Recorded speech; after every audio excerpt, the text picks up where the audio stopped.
January 1st, 1976. 5,000 miles apart, two oil workers clock in for the same morning shift. One walks through a refinery gate outside Caracas on the day his country takes its oil back from Exxon and Shell. The other boards a crew boat in Stavanger, Norway, headed for a freezing platform in the North Sea. Half a century later, the country behind the first man has lost roughly 3/4 of its economy and nearly 8 million of its people. The country behind the second man owns a $2 trillion fund, the largest pile of investable money on Earth. About $360,000 per citizen. Same treasure, opposite endings. By the end of this video, you'll know the single design choice that split these two stories and why most countries that strike oil still get it wrong. Start with Venezuela, because Venezuela started rich. It sits on the largest proven oil reserves on the planet, 303 billion barrels, more than Saudi Arabia, and the money showed up early. By 1950, Venezuela was commonly ranked the fourth richest country per person on Earth, behind only America, Switzerland, and New Zealand. Then, on January 1st, 1976, President Carlos Andrés Pérez did what the crowds had demanded for decades. He nationalized the entire industry. The foreign concessions dissolved at midnight, and a new state company, PDVSA, took the keys. From that morning on, the state owned the treasure directly, which raises the question this whole story hangs on. What does a government do when money simply appears? Now Norway. For most of its history, Norway's economy meant fish, ships, and timber. Then, on Christmas Eve, 1969, Phillips Petroleum struck oil at a field called Ekofisk, the first producing field on the Norwegian shelf, and one of the largest ever found offshore. Test production started in June 1971, and here the story turned strange. Before the money arrived, the parliament in Oslo sat down and wrote rules. 10 of them. They are literally called the 10 Oil Commandments, passed in June 1971. The oil belongs to the whole nation, and it must build the country, not just the budget. A state company, Statoil, followed in 1972, headquartered in Stavanger. So notice, both countries nationalized the treasure. Both created a state oil company. Why did only one of them survive the gift?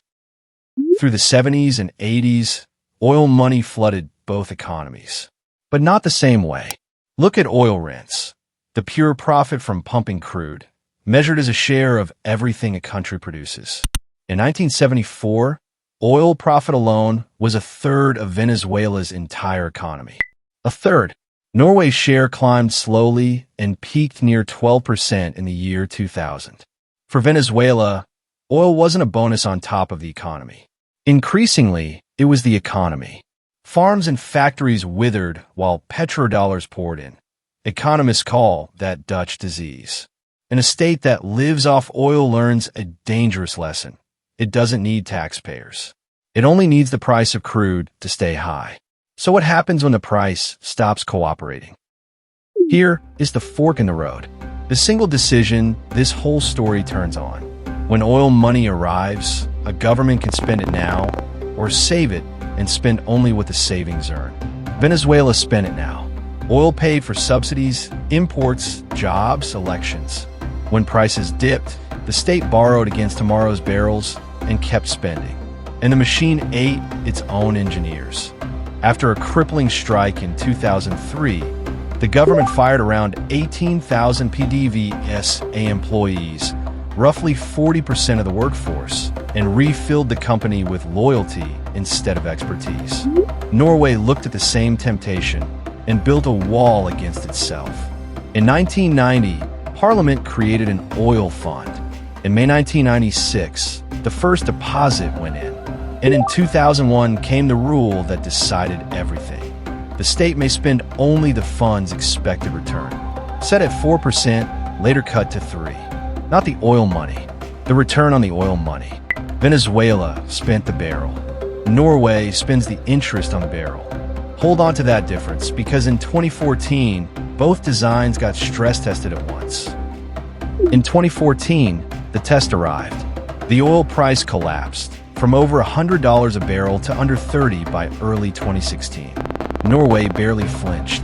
Its budget leaned on the fund's returns, not on the barrel price, and its current account stayed in surplus straight through the crash.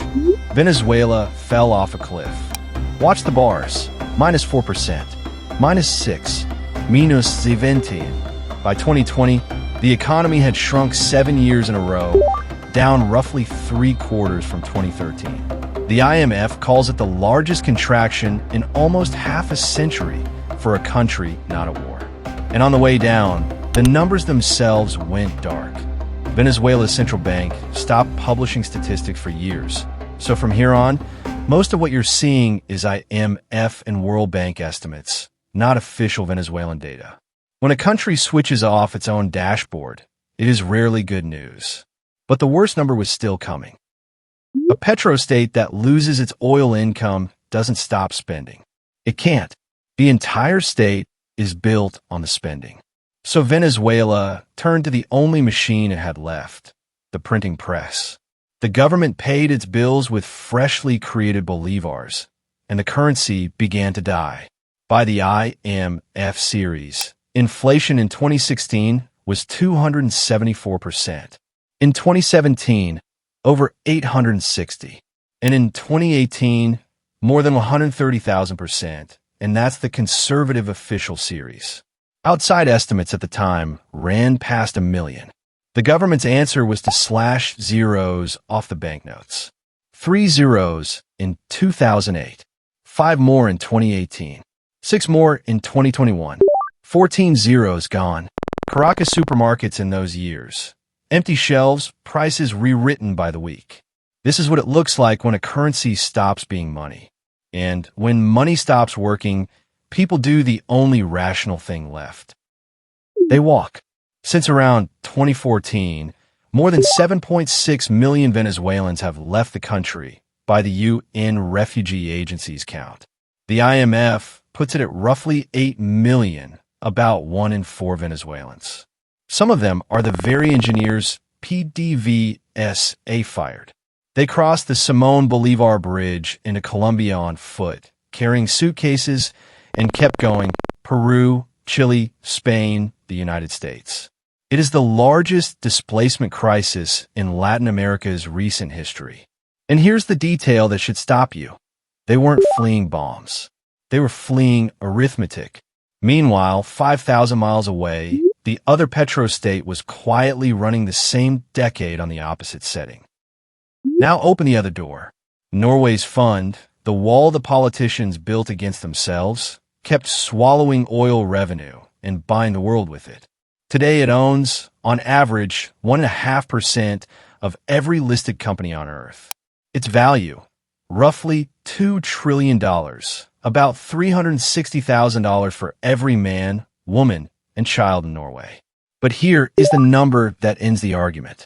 In 2024, the Norwegian state earned about 680 billion kroner from its oil and gas. The fund's investments earned 2.5 trillion kroner, more than 3 times as much. Read that again. The savings account now out-earns the oil field 3-1. Norway could seal every well in the North Sea tomorrow, and the machine would keep paying. The treasure has stopped matching. The design is the treasure now. So was it the oil? No, it was the plumbing around the oil. Venezuela and Norway both nationalized their crude. Both created state oil companies. Both rode the exact same price waves. The difference is one rule. In Venezuela, oil money flows straight into the state's hands, and whoever holds the state spends it. So every election became a fight over the barrel, and every crisis a reason to drain it. In Norway, the money flows into a fund the government cannot legally touch, only the return on it. And yes, Norway had a head start. Strong courts, low corruption, institutions that worked before a single drop came ashore. Oil doesn't build a country's character. It amplifies the character that's already there. Watch the 2 lines separate. Same planet, same product, same 50 years. One line spent its treasure. The other still lives off a treasure it refuses to touch. That's the choice from the start of this video. Not whether you win the lottery, but who is allowed to spin the ticket. Every number you just saw is public. World Bank, IMF, Norges Bank, the UN Refugee Agency, all linked in the description, so you can check the machinery yourself. If you want to see how countries, companies, and property markets actually make and lose money, charted from the raw data, subscribe. Next time, why houses got so expensive everywhere all at once. The 40-year machine behind the price of your home.